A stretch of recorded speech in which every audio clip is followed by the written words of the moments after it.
안녕하세요. 저는 밀크시스템의 안창원. 신정원. 조대한입니다. 저희 팀은 현행 결혼제도 유지에 반대하는 입장에서 이에 대한 저희의 생각을 말씀드리겠습니다. 현대 우리 사회는 가족이란 개념에 대해 어떻게 인식하고 있을까요?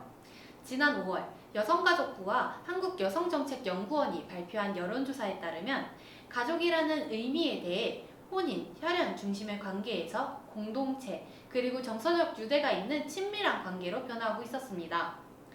점차 결혼에 대한 필요성이 약화되고 있는 것인데요. 다른 수치에서도 같은 모습을 확인할 수 있습니다.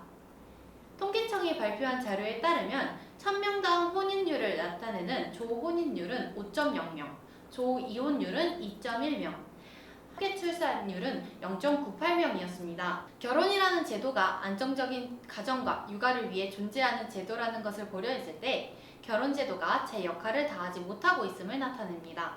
결혼에 대한 인식이 변화하고 실제 결혼에 대한 접근이 적어져 결혼제도 유지에 대한 깊은 논의가 필요한 한 시점에서 저희 밀크시슬팀은 결혼제도 유지에 반대합니다.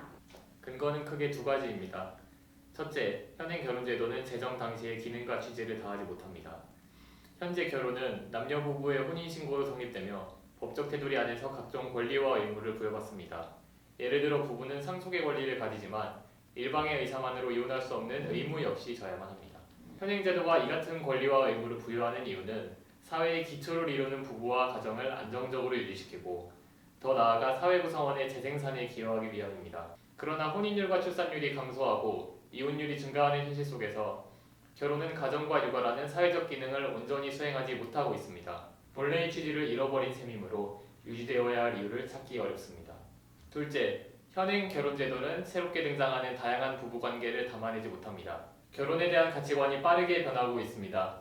2003년엔 부성주의, 2005년엔 호주제, 2015년엔 간통죄가 폐지되었습니다.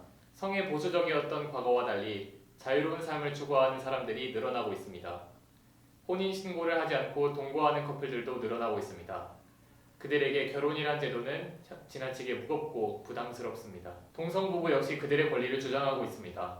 얼마 전 6월 1일 서울시청 앞에서는 성소수자의 법적 권리를 주장하는 퀴어 퍼레이드가 열렸습니다. 동성부부에 대한 인식이 빠르게 변해왔지만 현재 동성부부는 사회의 미풍양속을 저해한다는 행정청의 판단과 양성을 기초로 성립된다는 헌법 조항을 근거로 결혼을 할 수 없습니다. 과거의 결혼이란 제도가 양성만을 염두에 두고 만들어졌던 탓에 여러 가지 부작용이 생기는 것이죠.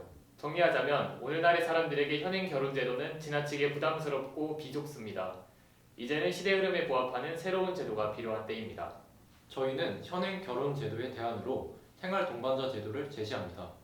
생활 동반자 제도란 혈연과 혼인 관계를 뛰어넘어 나와 함께하는 사람을 동반자로 지정하는 것으로서 성별과 상관없이 성립할 수 있습니다. 더불어 사회보장, 세금 혜택 등 결혼과 비슷한 법적 권리가 생기지만 그에 따른 의무는 결혼보다 가벼우며 성립과 해소 절차가 간단합니다. 이미 해외의 여러 선진국들은 생활 동반자 관계를 적극적으로 지원하고 있습니다.